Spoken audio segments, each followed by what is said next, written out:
Assalamu alaikum dear student, how are you? I hope you are fine. तो dear student हम chapter number 3 कर रहे थे और चैप्टर नंबर 3 में एक्सरसाइजेज तो कंप्लीट हो गई थी। आज हम करेंगे रिव्यू एक्सरसाइज। तो देखते हैं रिव्यू एक्सरसाइज में सबसे पहले MCQs हैं, उनको हम डिस्कस करते हैं और स्टूडेंट MCQs को समझना होता है, ठीक है। इसका आंसर कैसे आया, रट्टा नहीं लगा लेना कि याद कर लें टिक मार्क करके, तो फिर आप अच्छे नंबर नहीं ले सकेंगे। और ये बात मैं आपको पहले बता दूं, जिन बच्चों को स्टूडेंट्स को MCQs पे मुकम्मल ग्रिप हो, सही समझ हो, वही पोजीशन लेते हैं, वही टॉप करते हैं, ठीक है। तो MCQs बड़े गौर से समझने हैं। मैंने तमाम MCQs क्वेश्चन 1 के 10 MCQs हैं बोर्ड पे लिख लिए हैं। अब 1 बाई 1 मैं आपको समझाता हूँ। तो देखें, स्टार्ट करते हैं। लेक्चर नंबर 13 है, chapter 3 9th class mathematics review exercise हम कर रहे हैं। तो उसमें सबसे पहले first MCQs, exponential form is given. हमने इसको लॉगरिथमिक फॉर्म में लेके जाना है, a power x is equal to n। तो स्टूडेंट जब लॉगरिथमिक फॉर्म में जाते हैं तो लॉग लिखें, बेस जो होती है वो यहाँ पे आती है एंड में, जी की जो ये लंबी सी लाइन है यहाँ पे बेस लिखी जाती है, और इनकी जगह बदल देते हैं, n इधर आ जाएगा, x इधर आ जाएगा, ठीक है। तो अब हमारे पास जो आंसर बन गया x is equal to log n to the base है। फर्स्ट MCQs का आंसर देखें, log n to the base है। हमने ये एक्सपोनेंशियल फॉर्म दी हुई थी, हमने इसको लॉगरिथमिक फॉर्म में चेंज किया और आंसर है x is equal to log n to the base है। तो x इज इक्वल टू ये नहीं है, x is equal to log n to the base है। तो C ऑप्शन इज करेक्ट, ठीक है। तो फर्स्ट वन का जो आंसर है वो C। अब सेकंड का जी, अब लॉगरिथमिक फॉर्म गिवन है, लॉगरिथमिक फॉर्म। अब हमने उसको एक्सपोनेंशियल फॉर्म में लेके जाना है। तो y is equal to log x base z। अगर हम इसको ऐसे लिख लें, log x base z is equal to y। अब right in exponential form, exponential form में लिखना है z is the base, z is the base, इसको इधर ले आए पावर में, z raise to the power y is equal to x। तो this is the correct answer. तो ये आंसर ये हो गया, z raise to the power y is equal to x। B option is correct. तो हम पूरा सर्कल कर देते हैं ताकि आपको वाज़े तौर पे नजर आए। अब थर्ड वन जी,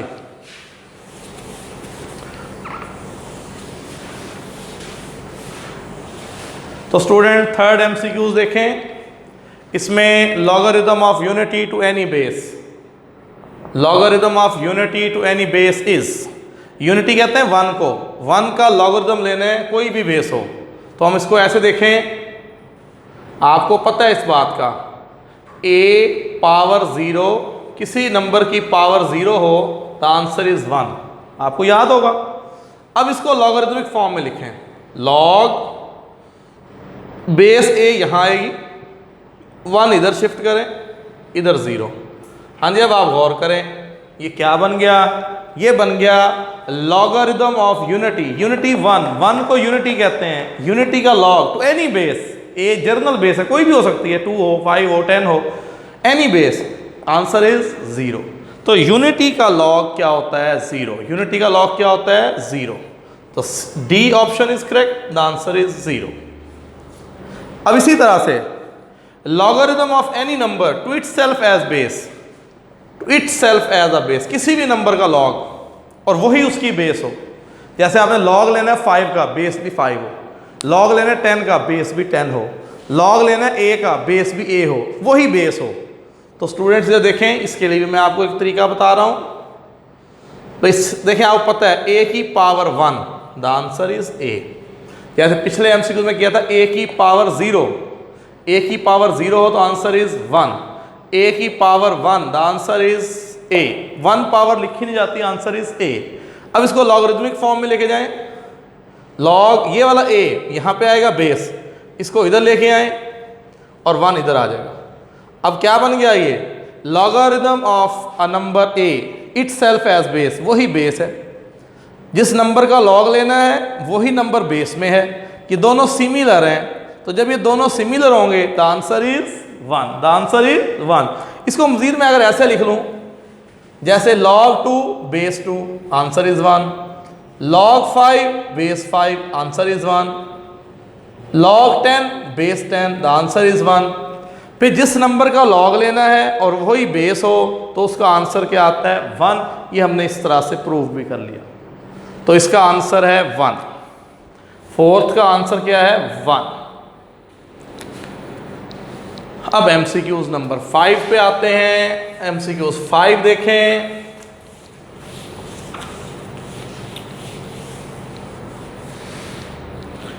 वो है जी log फाइंड करना है e का। e एक नंबर है, उसकी वैल्यू गिवन है, आपने log e फाइंड करना है और e की वैल्यू क्या दी हुई है 2.718। तो डियर स्टूडेंट यहाँ पे करैक्टर और मेंटिसा वाली स्टोरी चलेगी।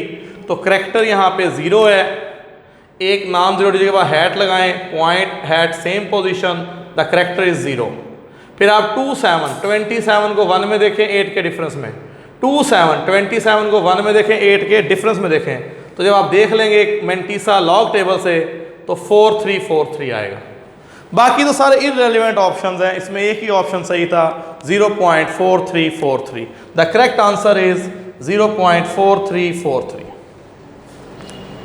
अब भाई 6th one log p over q।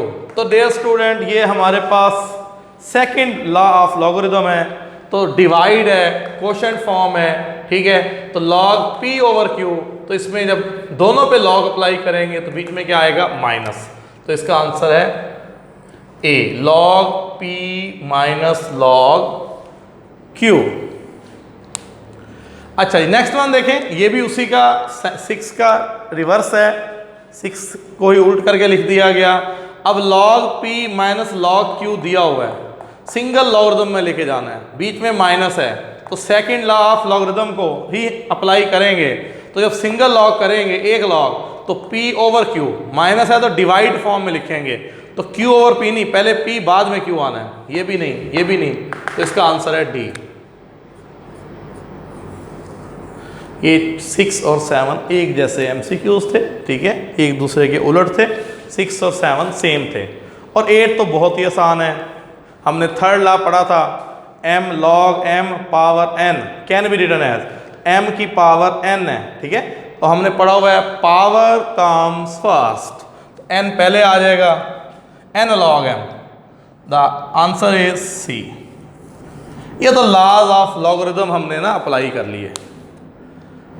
अब देखें 9th MCQs, log a base b, log b base c। Student इसका डायरेक्ट मेथड समझ लें कि डायरेक्ट मेथड में कैसे आप करेंगे इसको सॉल्व।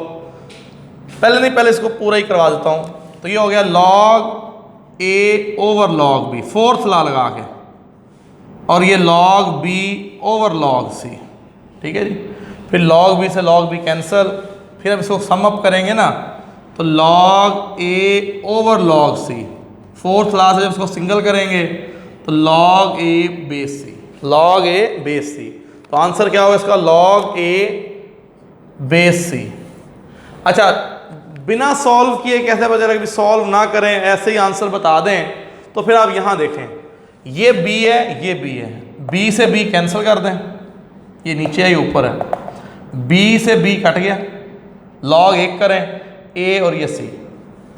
डायरेक्ट अगर आप कर रहे हो ना log a बेस b, जहन में रखना है लॉजिक बना के, तो ये b और ये b ख़त्म हो जाएंगे, ठीक है। ये b से b कैंसिल और log a base c answer हो। वरना पूरा करें इन डिटेल तो फिर इस तरह से फोर्थ लॉ लगा के इसको जो है ना आप सिंप्लीफाई कर लें। तो ये था जी MCQs नंबर 9। और अब देखें लास्ट 10th MCQs नंबर 10।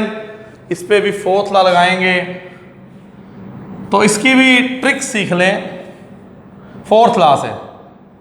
इसे log x बेस y, आप लिखें log x over log y, भाई log x बेस y, इसको लिखें log x over log y। अब बेस जो है दोनों की एक जैसी रखनी है, अगर आप बेस ना लिखेंगे ना तो यहाँ भी 10 है, यहाँ भी 10 है, क्योंकि यहाँ तो बेस दी हुई है, सेम बेस हम यूज़ करेंगे। तो जब सेम बेस में देखिए कौन सी सेम बेस है, यहाँ तो z है, यहाँ y है, यहाँ x है, यहाँ y है, यहाँ देखिए z, दोनों की बेस एक जैसी रखनी है, z log x base y था, तो आपने इसको log x नीचे log y, log x over log y, base क्या रखनी है, सेम। अच्छा चलो मैं इसको और एक प्रैक्टिस करवाता हूँ, जैसे लिखा था log a base b, fourth law से ओपन करना है, तो लिखता है log a over log b। अब बेस जो मर्जी रखें सेम होनी चाहिए, इसकी और इसकी बेस क्या होनी चाहिए, सेम, तो यहां भी c डाल दें, यहां भी c डाल दें। ये हमने फोर्थ लॉ से इसको हम ओपन कर रहे हैं, तो यहां पे जब फोर्थ लॉ लगाएंगे log x बेस y, तो ये log x over log y लिख लिया। फिर दोनों की जो बेस है ना वो एक जैसी होनी चाहिए, सेम बेस होनी चाहिए, तो सेम बेस इसी में बनी log x over log y, यहाँ भी बेस z, यहाँ भी बेस z, बाकी सब डिफरेंट ऑप्शंस हैं, तो answer is C, answer is C. तो डियर स्टूडेंट क्वेश्चन नंबर 1 जो है कंप्लीट हुआ।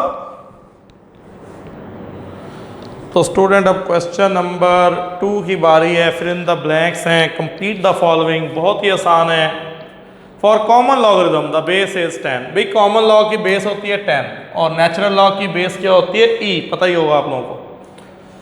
The integral part of the common logarithm of a number is called, ठीक है स्टूडेंट, अगर एक लॉग दिया हुआ है, ठीक है जी, log 30 1.4771, तो ये वाला इंटीग्रल पार्ट है, ये वाला डेसिमल पार्ट है।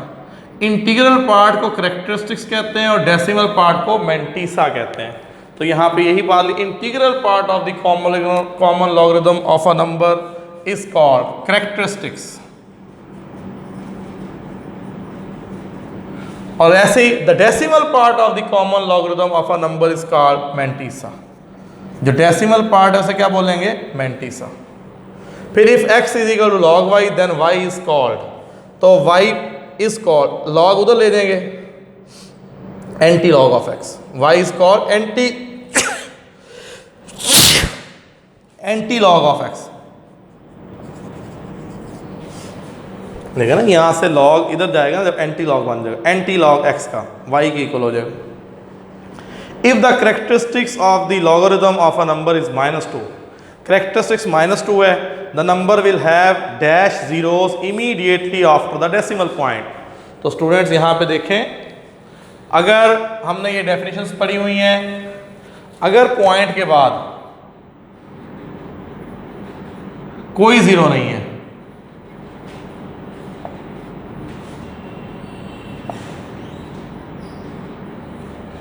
पॉइंट के बाद 3 जीरो हैं, तो करेक्टरिस्टिक्स क्या होगा, -4।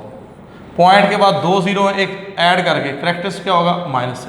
पॉइंट के बाद 1 जीरो है, करेक्टरिस्टिक्स क्या होगा, -2। पॉइंट के बाद कोई जीरो नहीं है, तो करेक्टरिस्टिक्स क्या होगा, 1। तो देखें यहाँ पे डेफिनेशन पड़ी हुई है, जो नंबर लेस देन 1 होता है, नंबर लेस देन 1 उसका करेक्टरिस्टिक्स क्या होता है, नेगेटिव। लेस देन 1 नंबर का करेक्टरिस्टिक्स क्या होता है, नेगेटिव। अब देखें, और मेथड क्या है, पॉइंट के बाद 0 काउंट करते हैं, उसे 1 मोर करते हैं। यहाँ पॉइंट के बाद 3 जीरो हैं, 1 मोर किया, करेक्टर -4। पॉइंट के बाद 2 जीरो हैं, 1 मोर किया, करेक्टरिस्टिक्स -3।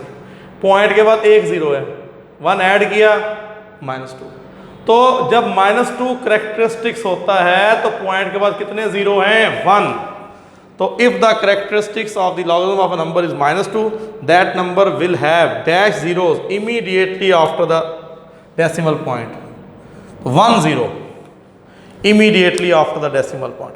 अगर डेसिमल पॉइंट के बाद 1 जीरो होगा ना, तब उसका करेक्टरिस्टिक्स क्या होगा, -2।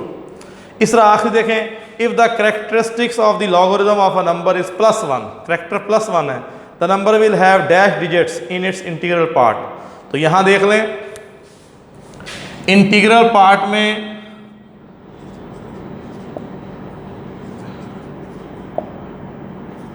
अगर इंटीग्रल पार्ट में 4 डिजिट हो तो करेक्टर होगा एक कम, इसमें एक कम किया जाता है, इसमें एक क्या किया जाता है, कम किया जाता है। तो यहां देखें, इंटीग्रल पार्ट में 2 डिजिट है, करेक्टर +1, 3 है 2, 4 हैं 3। तो इसमें ये होता है इसकी डेफिनेशन में पॉजिटिव कैरेक्टरिस्टिक्स की, इंटीग्रल पार्ट में डिजिट गिने, इंटीग्रल पार्ट में डिजिट गिने, इंटीग्रल पार्ट में 2 डिजिट हैं, एक कम करें कैरेक्टरिस्टिक्स +1, 3 डिजिट हैं 2, 4 डिजिट हैं 3, तो इसमें एक कम किया जाता है, इसमें एक कम किया जाता है। तो यहाँ पे जब उसने कहा कैरेक्टर इज 1 तो number will have 2 digits in its integral part. तो उसके इंटीग्रल पार्ट में कितने डिजिट्स होंगे 2। अगर इंटीग्रल पार्ट में 2 डिजिट्स हों, इंटीग्रल पार्ट में 2 डिजिट्स हों तब कैरेक्टर 1 होता है, 3 डिजिट हों 2 होता है, 4 डिजिट हों 3 होता है, इसमें एक कम किया जाता है। तो डियर स्टूडेंट, इस तरह से हमारी जो ऑब्जेक्टिव थी वो कंप्लीट हुई। और अब हम इसका क्वेश्चन नंबर 3 करते हैं। शॉर्ट क्वेश्चन पैटर्न का है, ठीक है, तो इसमें से भी शॉर्ट क्वेश्चन आ सकते हैं, तो इस पर ज़रा गौर करें। इसको पहले तो आप एक्सपोनेंशियल फॉर्म में ले जाएं, 3 power 5 is equal to x। अब 3 को 5 टाइम करें मल्टीप्लाई, 3 3 ज़ा 9, 9 3 ज़ा 27, 27 3 ज़ा 81, 81 को 3 से मल्टीप्लाई करें तो मेरे ख्याल में 243। तो यहाँ x की वैल्यू क्या आ गई 243। x की वैल्यू हमने फाइंड कर दी, 3 को 5 टाइम मल्टीप्लाई किया तो आ गया 243। सेकंड पार्ट भी ऐसे ही खुद करेंगे। अब थर्ड पार्ट, सबसे पहले तो आप इसको एक्सपोनेंशियल फॉर्म में लिखें। बेस है 625, पावर बनेगी 1/4। अब 625 को फैक्टर बना लें, 5 पे करें डिवाइड, 5 1 ज़ा 5, 5 2 ज़ा 10, फिर 5 2 ज़ा 10, 5 5 ज़ा 25। तो 625 में 1 2 3 4, 1 2 3 4, 5 raise to the power 4, 5 raise to the power 4। Powers multiply कर दें, पावर के ऊपर पावर है, पावर्स को मल्टीप्लाई करें, 4 से 4 कैंसल, यहाँ कुछ नहीं है तो 1 होगा। कंपेयर कर लें, 5 5 बेसिस सेम, x की वैल्यू क्या आ गई 1। तो इसका आंसर है x is equal to 1। x की वैल्यू हमने फाइंड। डियर स्टूडेंट, इस तरह एक क्वेश्चन हमने 3.2 में किए हुए हैं। 3.2 का क्वेश्चन 4 5 6 सारे इसी टाइप के थे, ये उसी से रिलेटेड क्वेश्चन है, शॉर्ट पैटर्न के लिए बड़े फेवरेट हैं। अब जिसको पहले एक्सपोनेंशियल फॉर्म में लिखें, 64 base power -2/3 is equal to x। अब ये 64 है, यहाँ 3 है, कैंसिल करने के लिए 64 को ना 64 4 4 4 4 4 द 16, 16 4 द 64। तो 64 को हम इस तरह अगर लिख लें ज़्यादा इजी रहेगा, 4 की पावर 3, 4 को 3 दफ़ा मल्टीप्लाई करें ना, 4 4 4 64। अब क्या होगा जी, पावर्स मल्टीप्लाई कर लें, 3 से 3 कैंसिल, 3 से 3 क्या हो जाएगा, कैंसिल हो जाएगा, 3 से 3 कैंसिल कर दें। इसको इधर ले आते हैं क्वेश्चन को,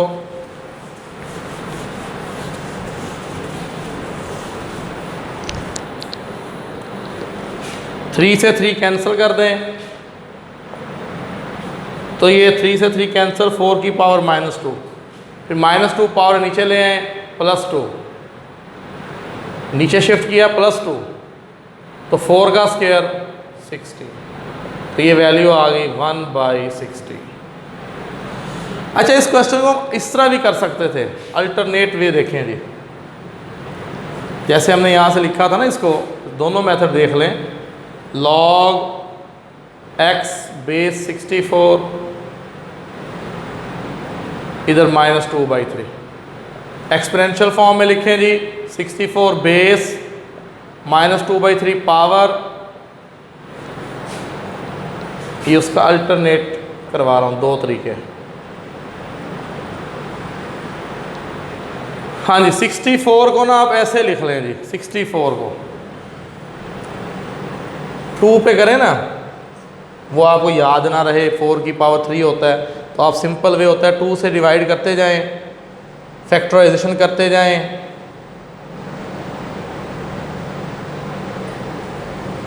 हाँ जी, अब देखें 1 2 3 4 5 6, 2 2 2 6 टाइम है, तो 64 को आप 2 की पावर 6 भी लिख सकते हैं। ठीक है, पावर्स मल्टीप्लाई कर दें,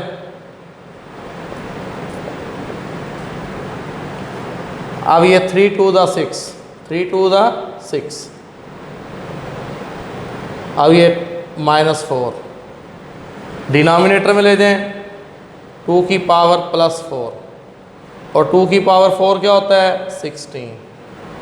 तो आप इसको ऐसे भी कर सकते हैं, क्योंकि सम टाइम हो सकता है आपको याद ही नहीं रहे 64 4 की पावर 3 है, मैंने तो ये 3 देखा तो इसको 4 की पावर 3 बना लिया, 3 से 3 कैंसिल। अगर आपको ये बात याद ना रहे तो फिर सिंपल अपना जो मेथड है फैक्टराइजेशन करें, 64 के फैक्टर बनाएं, 2 2 2 2 2 6 टाइम है 2, तो 64 लिख लें 2 की पावर 6, फिर पावर्स मल्टीप्लाई कर लें, मल्टीप्लाई किया 3 2 द 6, 3 2 द 6, फिर 2 2 द -4, नीचे डिनोमिनेटर में शिफ्ट करें 2 की पावर +4, और ये फिर 1/16।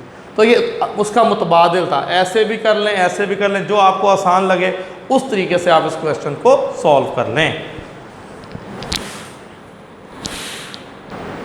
तो अब क्वेश्चन नंबर 4 देखें, रिव्यू एक्सरसाइज का। Find the value of x, x की वैल्यू फाइंड है करनी है, एक्स की वैल्यू फाइंड करनी है, लॉग एक्स गिवन है।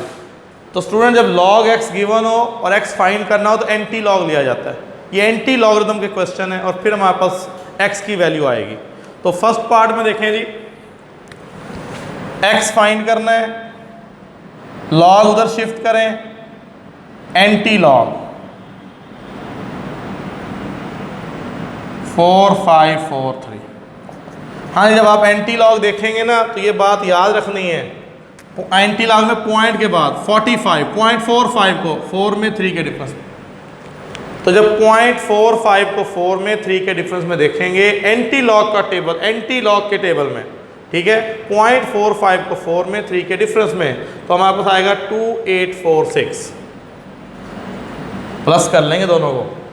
अब यहाँ पे character is +2, character is +2, character +2 है, आपने एक नॉन जीरो डिजिट के बाद हैट लगाएं, +2 करेक्टर है, 2 डिजिट इधर चले हैं, 1 और 1 2 डिजिट राइट साइड पे, यहाँ पॉइंट लगा लें। The answer is 284.6। अब सेकंड पार्ट में देखें, एक्स फाइंड करना है, एंटी लॉग, यहाँ करेक्टर 0 है, करेक्टर इज 0। अब यहाँ पे 0.00 को एंटी लॉग में पॉइंट के बाद 2 डिजिट लेते हैं, पॉइंट के बाद 2 डिजिट, 0.00 को 4 में 4 के डिफरेंस में देखें, 0.00 को 4 में 4 के डिफरेंस में देखें, तो 0.00 को 4 में देखेंगे और फिर 4 के डिफरेंस में प्लस करेंगे, तो ये आएगा 1010, 10 10। अब करेक्टर 0 है, करेक्टर यहाँ पे 0 है, तो आप हैट लगाएं, एक नॉन जीरो डिजिट के बाद हैट लगाएं, करेक्टर 0 है, ना इधर जाना ना इधर जाना, क्योंकि 0 मूव नहीं करना, ना राइट ना लेफ्ट, उसी जगह पे पॉइंट।